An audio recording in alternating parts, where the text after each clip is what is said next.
I'm Esther Wright, and this is Rigged Game by Dylan Garrity. Every day when I was 5, my older sister would play teacher. Her students were me, my stuffed rabbit, and an American Girl doll.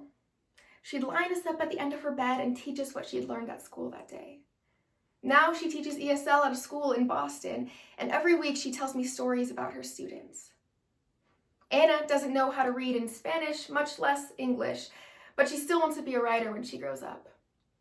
Juan chooses to stay inside at recess and study so that one day he'll be able to teach his own brother. These kids are good organs in a sick body. In 2001, the No Child Left Behind Act gutted bilingual education. Students who have been in the country for only 1 year are now expected to perform at grade level on standardized English tests. And my sister is not allowed to instruct them in Spanish. If the students don't jump high enough, the school then loses money. Improving a school by picking its pockets is like tuning a guitar by ripping out the strings. Learning how to read in a new language before you can even read in your own is like learning how to walk while a pit bull is chasing you, like learning how to sing with the conductor's fist down your throat. This year for my sister's birthday, I bought books for her students. A poem in Spanish on one side, on the next in English.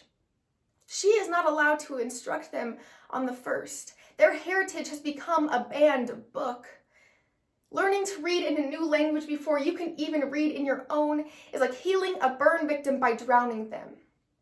And we are telling these kids who have spent their whole lives on the deep end that they'll learn how to swim if they just float out a little farther.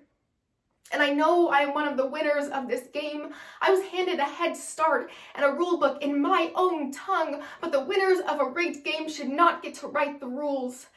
On the television, some senator preaches about how throwing money at an urban school is like giving caviar to your dog.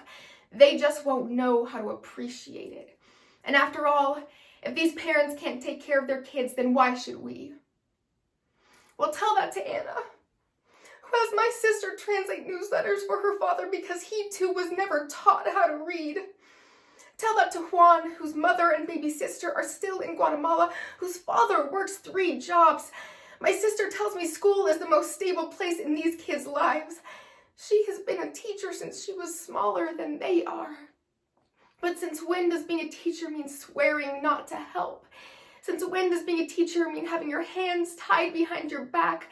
As the schoolhouse burns to the ground, we are leading these kids on a track built in circles. As their lungs fill with smoke, telling them it's their fault. They can't find a way out.